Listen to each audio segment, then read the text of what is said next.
উৎস কেক, মিষ্টি, বিস্কুট, চানাচুর সবকিছু নিয়ে গাড়িতে ফিরে এলো। রূপকথা তখনও জানালার দিকে মুখ ফিরিয়ে এক দৃষ্টিতে বাইরের কুয়াশা দেখছে। উৎস ড্রাইভিং সিটে বসে খাবারের ব্যাগগুলো পেছনের সিটে রাখলো।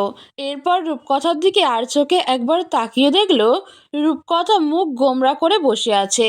উৎস গাড়ি স্টার্ট দিতে হালকা গলায় বলল, সৌভিকদের বাসার কাছাকাছি চলে এসেছি, আর 10 মিনিট লাগবে। উৎসর কথাটা শুনেও রূপকথার কোনো উত্তর দিল না। স্ট্যাচুর মতো বসে রইল। রূপকথার গোমরা মুখ দেখে উৎস মনে মনে হাসল। উৎস বাম হাতটা বাড়িয়ে রূপকথার হাতের উপর রাখল। হাতে উৎসর ছোঁয়া পাওয়া মাত্রই রূপকথা নিজের হাত সরিয়ে শালের নিচে লুকিয়ে ফেলল।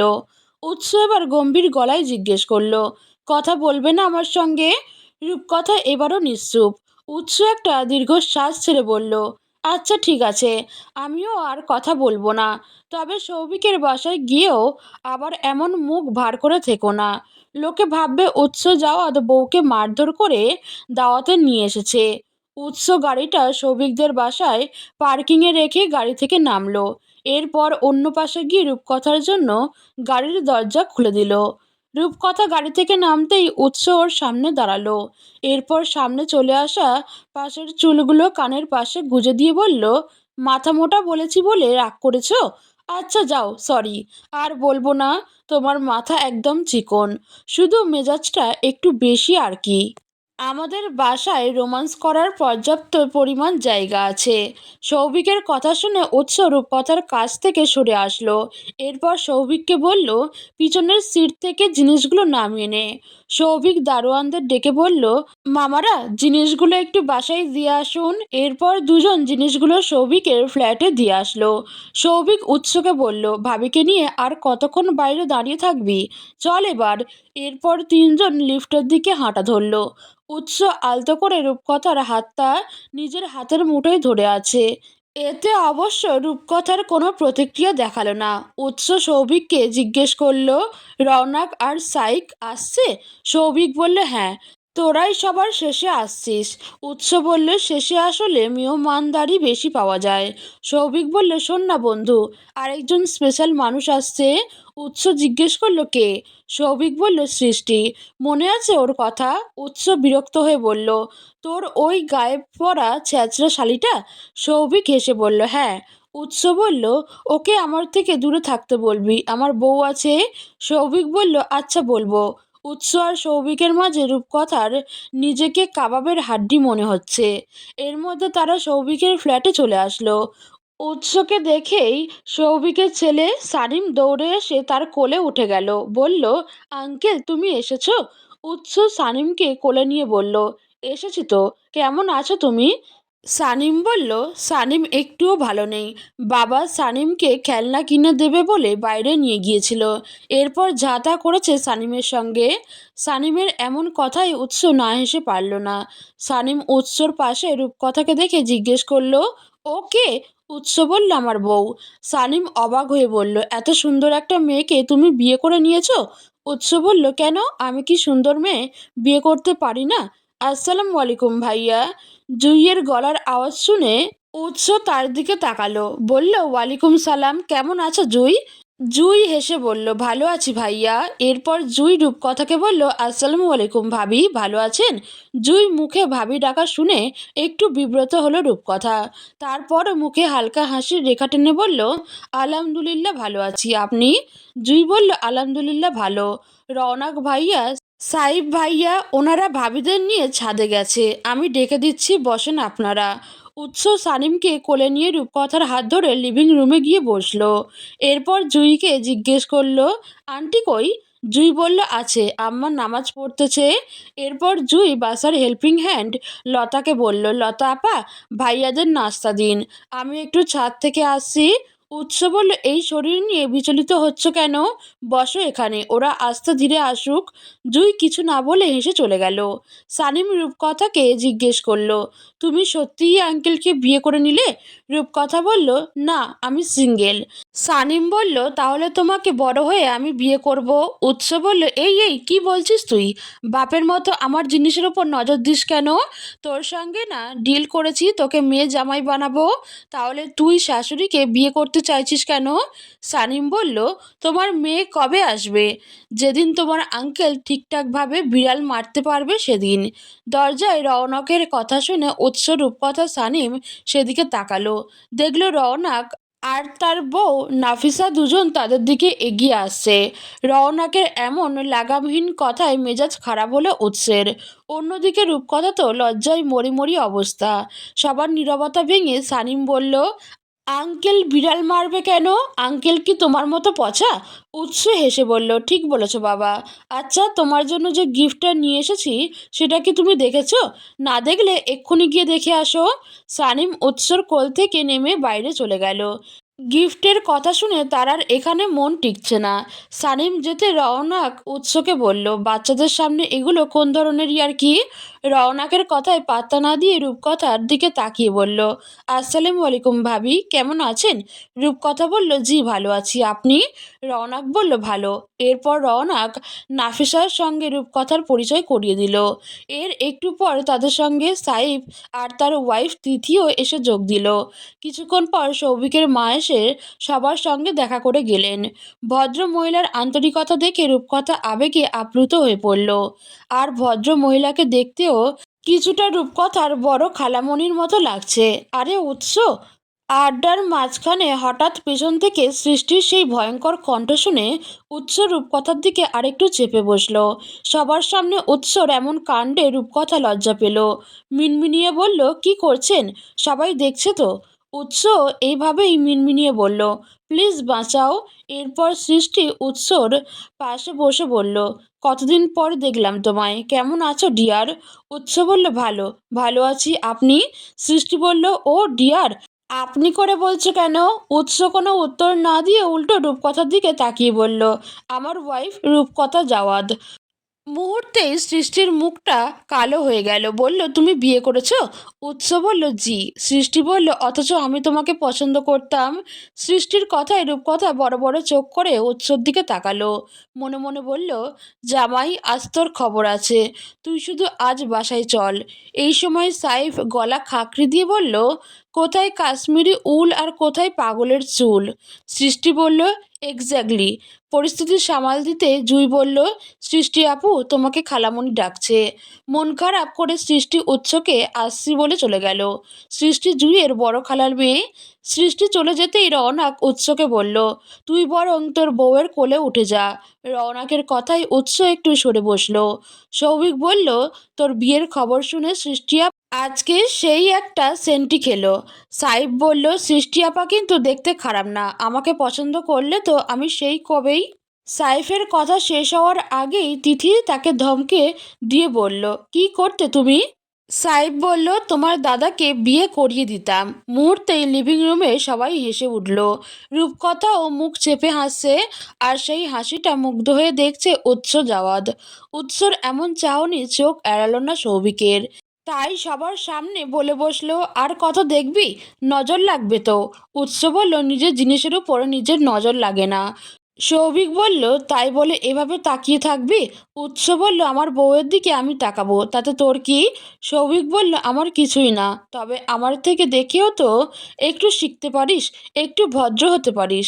সাইফ বলল, তুই যে কত ভদ্র সেটা তো জুইয়ের অবস্থা দেখেই বুঝেছি। সৌভিক বলল, আল্লাহর দান, আমি কি করব? সাইফ বলল, হ্যাঁ, সবই তো আল্লাহর দান। উৎস বলল, তোদের কাছে এসব ফালতু কথা ছাড়া আর কিছু নাই? সৌভিক বলল, ও আচ্ছা হ্যাঁ, তোদের না একটা জিনিস দেখাবো বলেছি, চল স্টাডি রুমে দেখাই। উৎস রূপকথাকে বলল, তুমি নাফিসা আর তিথির সঙ্গে বসো, আমি একটু পর আসছি। রূপকথা হালকা করে মাথা নাড়ালো। এরপর উৎস, সৌভিক, রওনাক আর সাইফ স্টাডি রুমের দিকে চলে গেল। নাফিসা রূপকথাকে জিজ্ঞেস করলো, ভাবি, আপনি কি এবার এইচএসসি পরীক্ষা দিবেন নাকি সামনের বছর? রূপকথা বলল, সামনের বছর দিব আপু। আর আপনারা আমাকে ভাবি না ডেকে নাম ধরে ডাকলে আমি বেশি খুশি হব। তিথি হেসে বলল, একটা ডাকলেই হলো। নাফিসা তিথিকে জিজ্ঞেস করলো, ভাবি, সেওজাদকে কি হোস্টেলে দিয়ে দিয়েছেন নাকি? তিথি বলল, না আপু, সামনের বছর দিব। কোথায় গেলেও বেশি দুষ্টুমি করে, তাই আজকে মায়ের কাছে রেখে এসেছি। নাফিসা বলল, এবছর হোস্টেলে না দেওয়াটাই ভালো করেছেন ভাবি। আমার এক বোনের ছেলে সিওজাদের বয়সী, ওকে হোস্টেলে দিয়েছে। এখন ছেলেটা রোজ বাসায় আসার জন্য কান্নাকাটি করে, এতে পড়ালেখায় আরও ক্ষতি হচ্ছে। এদের দুজনের সাংসারিক আলাপ শুনে রূপকথার মেজাজ খারাপ হলো। মনে মনে বলল, আমাকে মাঝখানে বসিয়ে এসব সাংসারিক আলাপ করার কোনো মানে হয়? যত সব। তিথি রূপকথাকে জিজ্ঞেস করলো, বাচ্চা কাচ্চা নিয়ে কি ভাবলে রূপকথা? রূপকথা সোজা সাপটা জবাব দিল, কিছুই ভাবছি না। নাফিসা বলল, বিয়ে হয়েছে 7-8 মাস হতে চললো, এখনো বেবি নিয়ে কিছু ভাবনি? রূপকথা এবার লজ্জা পেল, গলা নামিয়ে বলল, না। নাফিসা বলল, আমার মতো বোকামি করো না, পরে পস্তাতে হবে। রূপকথা কিছু বলল না। তিথি বলল, ভাইয়া হয়তো রূপকথাকে সময় দিচ্ছে। এরপর রূপকথাকে জিজ্ঞেস করলো, তোমার 18 বছর হয়েছে তো, নাকি এখনো হয়নি? রূপকথা বলল, না, আর কয়েকদিন বাকি আছে। রূপকথার এমন উত্তর শুনে নাফিসা আর তিথি দুজনই অবাক হলো, সঙ্গে লজ্জাও পেল। তিথি বলল, আগে বলবে না তোমার 18 বছর হয়নি? রূপকথা বলল, আপনারা তো আগে জিজ্ঞেস করেননি, কিভাবে বলবো? এর মধ্যেই সৌভিক এসে বলল, ভাবিরা খেতে আসেন। ডাইনিং টেবিলে সবাই একসঙ্গে বসে খাচ্ছে। সৌভিকের মা একটু পর পর রূপকথার প্লেটে এটা ওটা তুলে দিচ্ছেন। তা দেখে রূপকথা অসহায় দৃষ্টিতে উৎসর দিকে তাকাচ্ছে। রূপকথার অবস্থা বুঝে উৎস সৌভিকের মাকে বলল, আন্টি, ওকে আর কিছু দিয়েন না, ও একসঙ্গে এত কিছু খেতে পারবে না। সাহেব বলল, ভাবি কি একবারও বলেছে উনি খেতে পারবেন না? তাহলে তুই কেন আগ বাড়িয়ে এত কথা বলছিস? রূপকথা বলল, উনি ঠিকই বলেছেন ভাইয়া, সত্যিই আমি এত খাবার একসঙ্গে খেতে পারি না। এরপর সৌভিকের মাকে বলল, আন্টি আর দিয়েন না প্লিজ। এরপর কেউ আর রূপকথাকে কিছু নেওয়ার জন্য জোর করল না। উৎস মাছের কাঁটা বেছে রূপকথার প্লেটে তুলে দিতে দেখে রূপকথার রাগ হলো। মনে মনে বলল, আমাকে লজ্জা দেওয়ার ওস্তাদ, সবার সামনে এমন বিব্রতকর পরিস্থিতিতে ফেলার কি দরকার? একদিন মাছ না খেলেই বা কি হয়? রূপকথার প্রতি উৎসর এমন যত্ন দেখে নাফিসা বলল, দেখো রওনাক, ভাইয়া কি সুন্দর করে রূপকথাকে কাঁটা বেছে মাছ খাওয়াচ্ছে, তুমি কি কখনো আমাকে এভাবে খাইয়েছো? রওনাক বলল, ওর বউ এখন ছোট, তাই ও কাঁটা বেছে খাওয়াচ্ছে। তুমি কি ছোট? তুমি যদি ছোট হও তাহলে আমি কেন তোমার কথা শুনে চলি? নাফিসা বলল, হয়েছে, চুপ করো, আর বলা লাগবে না। তুমি মুখ খুললেই আমার ইজ্জত নিয়ে টানাটানি করো। এদের দুজনের কাণ্ড দেখে সবাই হেসে উঠল। রূপকথা ও লজ্জা শরম একপাশে রেখে সবার সঙ্গে হাসলো। বিকেলে সৌভিকের মা কাউকেই ছাড়লেন না, সবাইকে জোর করে রেখে দিলেন।